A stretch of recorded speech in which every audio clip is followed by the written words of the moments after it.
संतोषी माता की जय। शुक्रवार व्रत कथा। शुक्रवार को संतोषी माता की व्रत करने से व कथा सुनने से जीवन की सभी समस्याएं, और देखने में तो यह है कि अगर बहुत कठिन, बिल्कुल एकदम कोई जटिल समस्या है, वो भी दूर हो जाती है।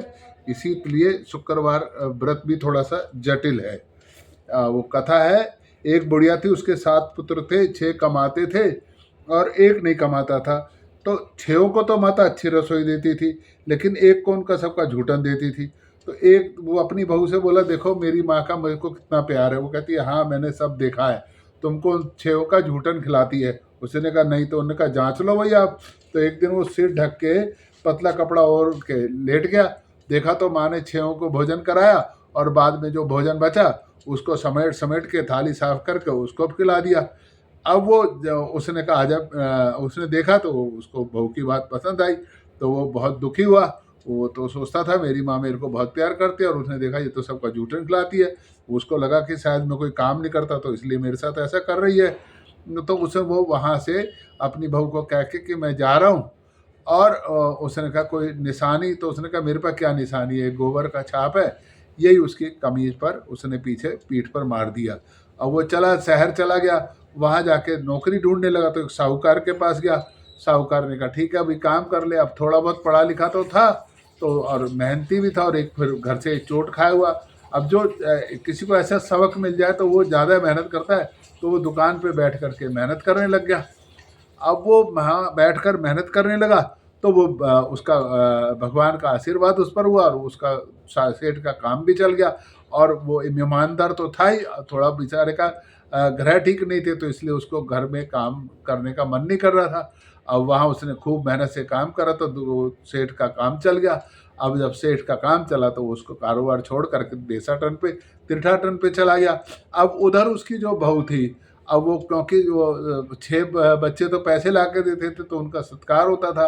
अब उसकी बहू को भी सास जो है वो ताने मारने लगी, और भूसी की रोटी नारियल खोपड़े में पानी देती, खोपड़ा होता है जो उसका आधा हिस्सा होता था उसमें पानी देती, बर्तन भी नहीं उसके लिए खराब करती। अब वो बहुत दुखी थी, इधर उधर भटकती रहती थी। जंगल से लकड़ी लेकर आ रही थी एक दिन, तो उसने देखा कुछ महिलाएं व्रत पूजन कर रही हैं।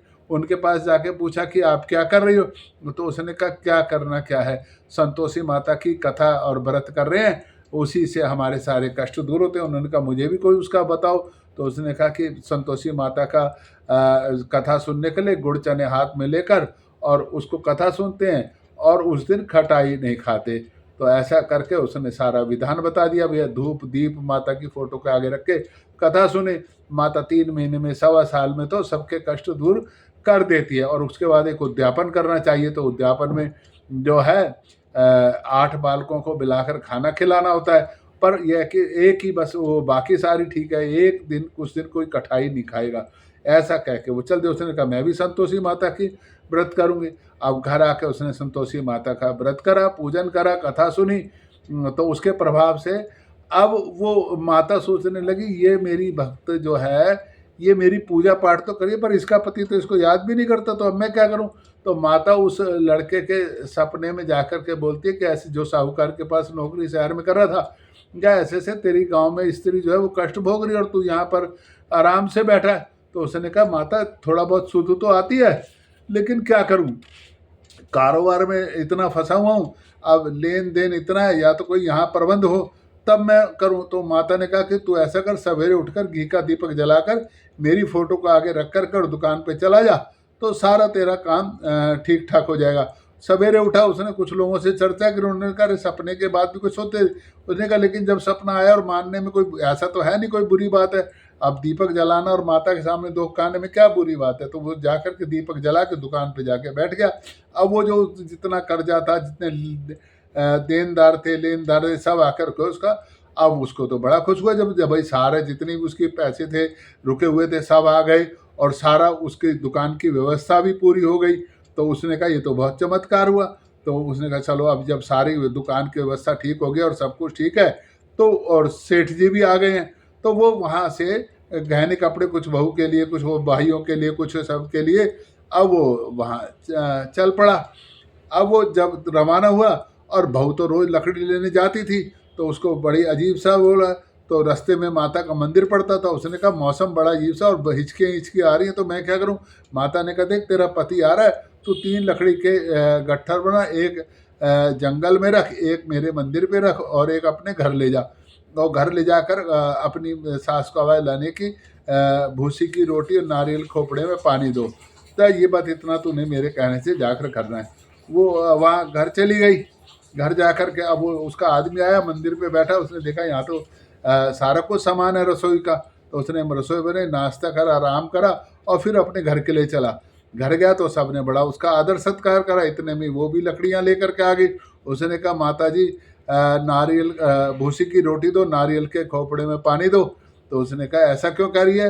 अरे आ बैठ, क्योंकि उसने वो सास को पता चल गया था ये तो बहुत धन कमा के है। तो अब वो उसकी बड़ी बहू की आवागत करने लगी। अब पति ने सारा कुछ देखा तो माँ से पूछा ये कौन है। उन्होंने कहा ये तेरी बहू है, तू गया तब से कुछ काम धाम करती नहीं है, सारा दिन घूमती है, तेरे को दिखाने के लिए ये ऐसा कह रही है। तो उसने कहा चलो कोई बात नहीं, मैंने इसको भी देखा, आपको भी देखा, अब मुझे अलग घर के चाबी दो, मैं वहाँ के जाके रहूँगा। अब वो वहाँ सुख से रहने लगे। अब वो मेहनती तो होता है और धन भी था, गाँव में भी उसका कारोबार चलने लग गया। तो बहू ने कहा कि मेरे को तो उद्यापन करना है। अब वो उद्यापन करने के लिए अपनी दौरानी जेठानी के लड़कों को बोलने गई। तो उन्होंने कहा देखो तुम इसका उद्यापन सफल मत होने देना, तुम खटाई जरूर मांगना। तो उन्होंने कहा चाची वो तो सब ठीक है, तुम हमें खाने को, ये मीठा खाने को इतना वो हो गया, थोड़ी सी खटाई भी दे दो। अब वो नादान थी बेचारी, उसने उनको दे दिया। अब वो उससे खटाई खाने से माता असंतुष्ट हो गई और उसको सारा उसका उद्यापन जो था नष्ट भ्रष्ट हो गया। अब वो हुआ तो बहुत सा चारों तरफ हाहाकार मच गया। अब वो फिर माँ के रोने लगी। मेरे को उसने कहा ऐसे ऐसे तूने अपना जो उद्यापन है वो नष्ट कर लिया है। तो उन्होंने कहा मैं दोबारा करूँगी, आप फिर आप मेरे पे आशीर्वाद दो। फिर दोबारा से उसने उद्यापन करा। तो फिर बच्चे फिर आए तो उन्होंने कहा नहीं कटाई वटाई कुछ नहीं मिलेगी। ब्राह्मण के बच्चों को बुलाया और उनको सारा समझा दिया और अपने के दक्षिणा की जगह इस बार उसने केले दिए, फल दे दिए। दक्षिणा क्यों देनी, जब वो कुछ खा लेंगे तो उनको केले और फल दे करके उनको विदा कर दिया। और माता उससे बड़ी प्रसन्न हो गई।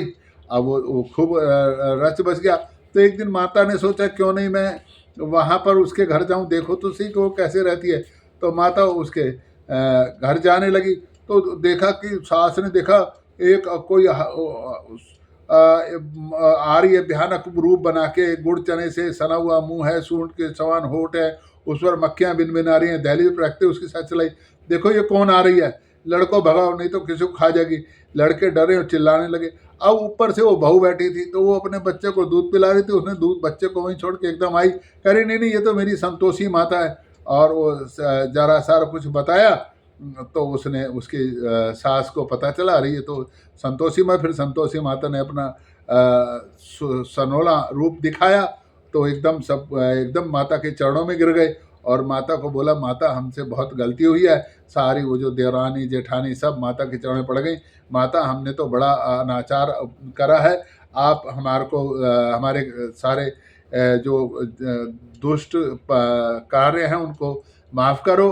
तो माता ने कहा आगे से इस प्रकार का किसी कोई नहीं है, लेकिन तुम्हारे कर्मों के प्रावध्य का फल तो तुमको मिलेगा, लेकिन उसका सुख भोग करके तुम सब मेरे धाम में आओगे। तो संतोषी माता की व्रत कथा का सुनने और कहने वालों को खूब फल मिलता है। आप भी सुने।